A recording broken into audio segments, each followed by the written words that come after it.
Hey there, sports fans. Before we get to part two of our interview with best-selling author and sports writer Jeff Pearlman, I'm feeling in a sporty kind of mood. I decided, in the tradition of sports, that we would test your knowledge on the subject of the NBA Finals, specifically NBA Finals Most Valuable Players.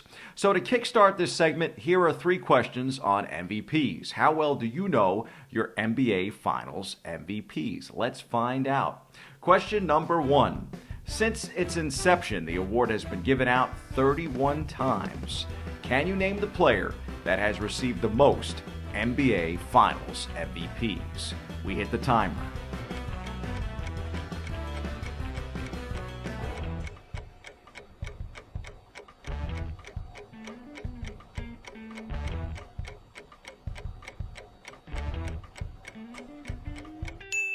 The answer? Michael Jordan and his record 6 NBA Finals MVPs.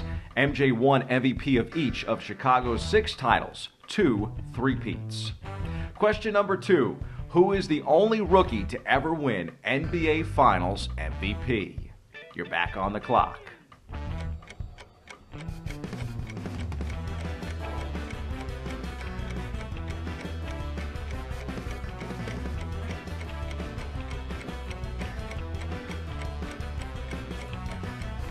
Magic Johnson. He accomplished that feat in 1980. Here's our third and final question of our game. The first NBA Finals MVP actually took home the honor in a losing effort. Name the player and the NBA Finals that it happened in.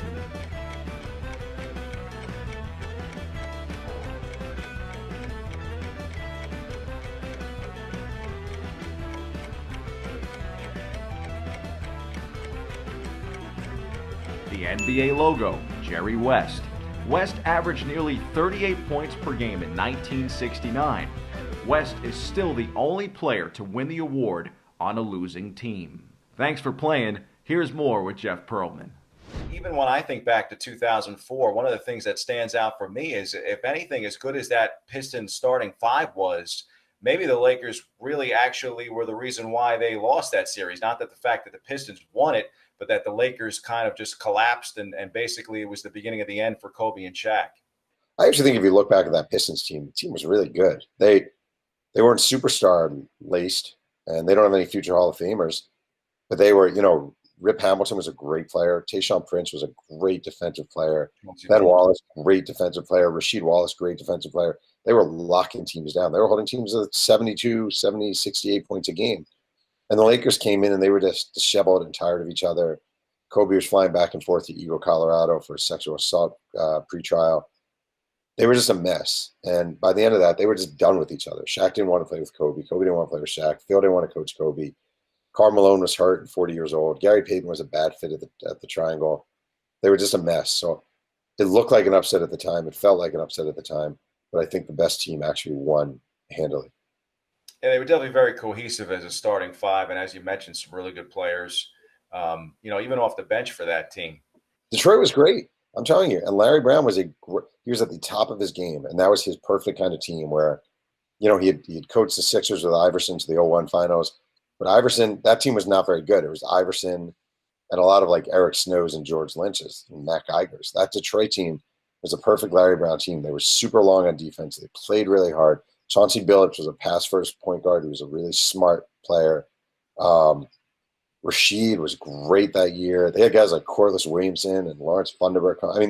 Corliss Williamson coming off the bench. They were just a bunch of badasses, to be honest. They really were. And the Lakers were soft at that point and kind of done with it. What was your first reaction to the passing of Kobe Bryant? I mean, I know for me, sometimes even thinking about it now, still a sense of shock that he's gone. Sad, real profound sadness. Same as you. I still, sometimes when I do these interviews, I accidentally slip into present tense. It sucks. My first reaction wasn't, his last game when he scored, or, it was this guy died with his daughter. This guy died in a helicopter crash with his daughter, who's 13 years old, same age my kid is. Like, that is devastating. That is still devastating. And his remaining 3 daughters are going to be haunted by that for the rest of their lives. His widow obviously is going to be haunted by that for the rest of their lives. I know he meant a lot to a lot of people as a basketball player and as an icon. To me, like this idea that he died on a helicopter crash with his daughter is so haunting and so tragic and so sad. That's really what I felt at the time and still sticks with me. Certainly looks like the LA Lakers are doing everything that they can in the NBA Finals to try to pay tribute to the legend of Kobe Bryant by winning it all. LeBron James and company and Anthony Davis has really emerged as that great second star, maybe even the top player on the team. Wanted to get your thoughts too on the finals so far and whether or not the Lakers can actually do this for Kobe. I mean, I think they're going to win the finals, but I think the number one thing is they're a better team than Miami, significantly. Like, and I think that's important. I also think there's so much debate over the years about LeBron and he's picking his teammates and blah blah blah and blah blah blah. And the guy's a freaking physical marvel. I don't think we've ever seen a guy like this. I really don't. He is a physical marvel. The amount of mileage that guy has on his body. He's supposed to have broken down 4 years ago. Like it is unbelievable how good he is and how dominant he is. And the funny thing is, Giannis won the MVP again this year.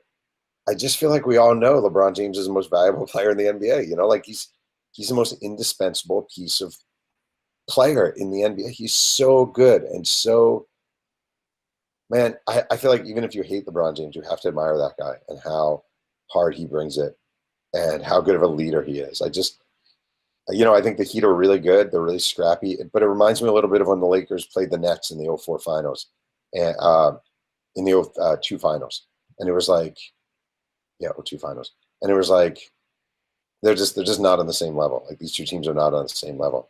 I like the Heat are the Nets of Keith Van Horn and Kerry Kittles, and the Lakers are the Lakers. We have these ongoing debates about the GOAT status, if it's LeBron or Michael Jordan or Kobe Bryant, who's the greatest of all time. I know in my lifetime they're all GOATs, but obviously as a Knicks fan, Jordan always would find a way to get us year in and year out. But definitely impressive to watch LeBron James right now. So are you saying John Starks does not get your vote for GOAT? Maybe if he had a better Game 7 in 1994, perhaps. But I do think it's funny. I'm rooting for the Lakers to a large degree because of Kobe Bryant. But I actually thought that the way that the Heat were playing, that I thought they could, and they still could. They have a lot of great stories. Like Jimmy Butler's a great story. His kind of redemption. Duncan Robinson's a great story. Hero is a great story. Like they're a really fun team, and they're a really impressively constructed team.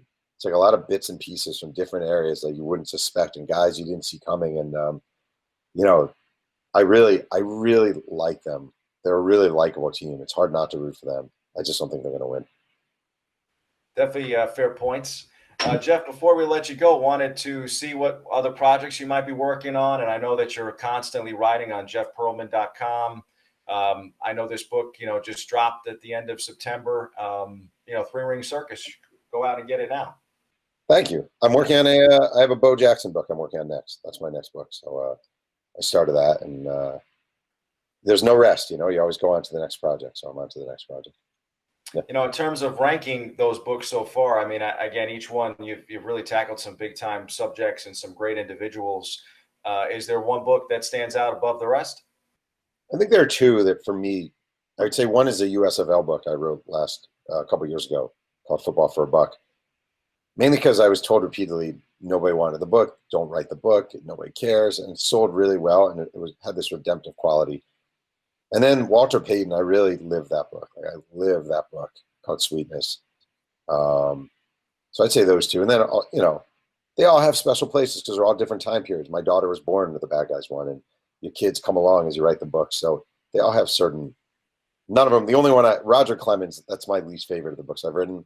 If you can get it for a nickel on Amazon, maybe, or eBay, you've probably overpaid, but that's my least favorite. But the other ones, they all have special places to me. Well, it's great stuff. Always great to read you, no matter whether it's, on your website or in these books. And congratulations on the newest title. Oh, thank you so much. I really appreciate it.